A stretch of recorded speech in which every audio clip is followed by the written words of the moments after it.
Pendant toute la semaine, c'est Élodie du restaurant Au Caveau à Bruley qui nous régale. On s'occupe de la deuxième recette de cette semaine. On va réaliser une raviole de betterave à la truite.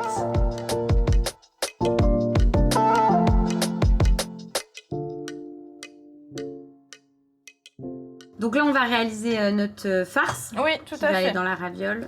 Alors du coup, donc j'ai fait cuire de la betterave. Oui. On ne jette surtout pas l'eau, elle va être utile pour la cuisson. Hein, l'idée, ça va être du coup, hop, de balancer notre betterave avec une petite pointe d'assaisonnement. D'accord. J'ai sélectionné filet de truite de la pisciculture de Xertini du Frais Baril en truite fumée. Mais bon, on peut utiliser du saumon fumé, on peut utiliser le poisson qui nous fait envie. Hein. Et moi, j'y appose du coup des feuilles de bourrache. D'accord. L'avantage des feuilles de bourrache, c'est que c'est un côté très iodé. Hein, donc je vais un petit peu les arracher, si je puis dire, avant de les incorporer, pour permettre une meilleure incorporation à l'intérieur, hop, de mon robot. Donc là, c'est bon. Ensuite, tu assaisonnes ou pas? Je vais mettre une petite pointe d'assaisonnement, mais légère, parce qu'on a toujours un petit goût un peu salé hein, avec ces produits fumés. Et ensuite, donc, tu vas mixer le tout. Voilà, voilà. Hop.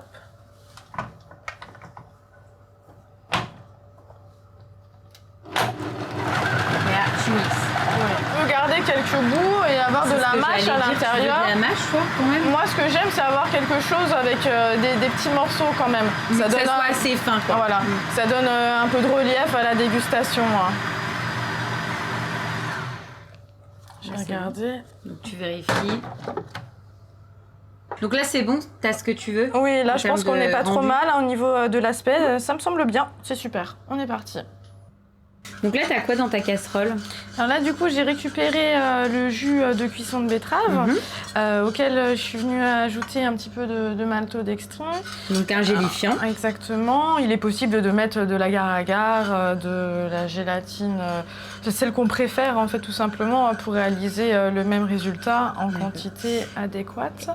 Et à l'issue... Donc là, c'est bon. Donc la gélatine est bien mélangée. Bien mélangée, bien incorporée. Donc là, tu vas couler. Et en fait, c'est ce qui va nous permettre de faire la base de la raviole, c'est ça? Voilà, là, on est en train de créer notre pâte à raviole ensemble. L'idée est d'avoir un joli miroir de betterave, du coup, et d'utiliser la globalité de notre travail d'infusion de betterave, de peau de betterave. Oui, ce qui est bien, c'est que finalement, tu utilises tout le produit, toute la betterave. Donc là, on va attendre que ça fige et après, on va l'emporte-piécer, exactement.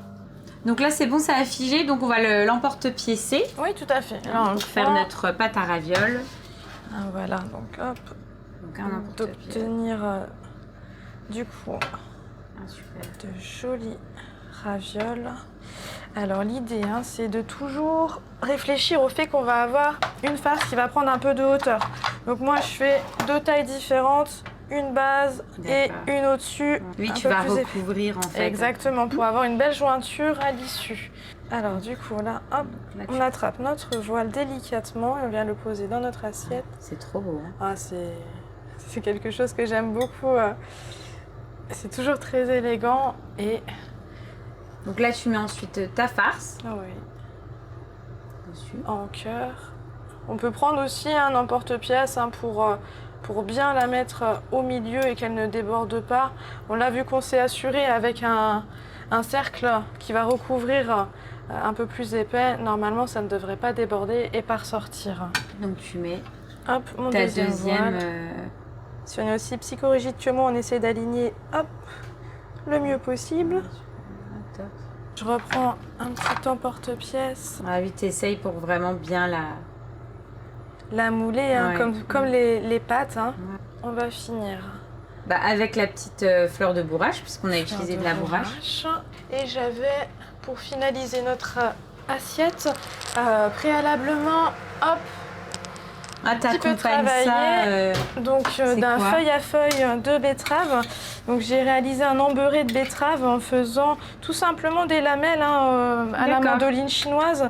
Comme ça, tu as un chaud froid de betterave en fait. Voilà, on y a intercalé quelques feuilles de bourrache à l'intérieur et ça a été donc embeurré et on a mis une petite pointe de vin de rhubarbe avec. Je te propose la dégustation assortie d'une crème et d'une huile de bourrache qui a réduit au four. Alors la crème,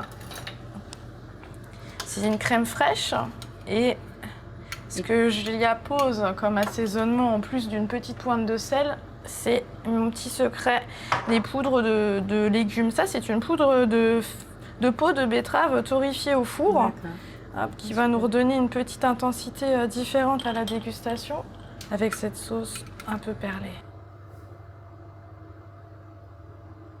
On n'a plus qu'à déguster. Eh ben super, on va goûter. On y va, on goûte. Ouais, c'est bon. Parti. Merci. Ce que j'aime bien, c'est que ça ressemble à un petit bijou. Le mariage, en fait, entre le côté iodé et le côté terreux de la betterave. Ouais, ça marche super bien. J'ai un terre-mer, du coup, sans viande apportée dans ce plat-là. Et c'est ce que j'aime beaucoup avec cette association. La bourrache nous donne encore plus le côté iodé et marin. C'est dingue d'ailleurs, c'est vrai que c'est hyper prononcé. Hein. Je ne m'attendais pas à que ça soit aussi soutenu en fait en côté iodé. Et tu vois, la betterave est un bon support doux à ce plat. Non, c'est vraiment top. Et puis ce qui est sympa, c'est de le retrouver en froid et le chaud et froid, tu vois, avec ton petit pressé façon un peu gratin comme ça, dauphinois sur le côté. Ouais. Non, c'est top. On fait quoi ensuite? Alors ensuite, on va partir sur un plat qui met en avant le chou. Le chou et les premières pommes de mon verger.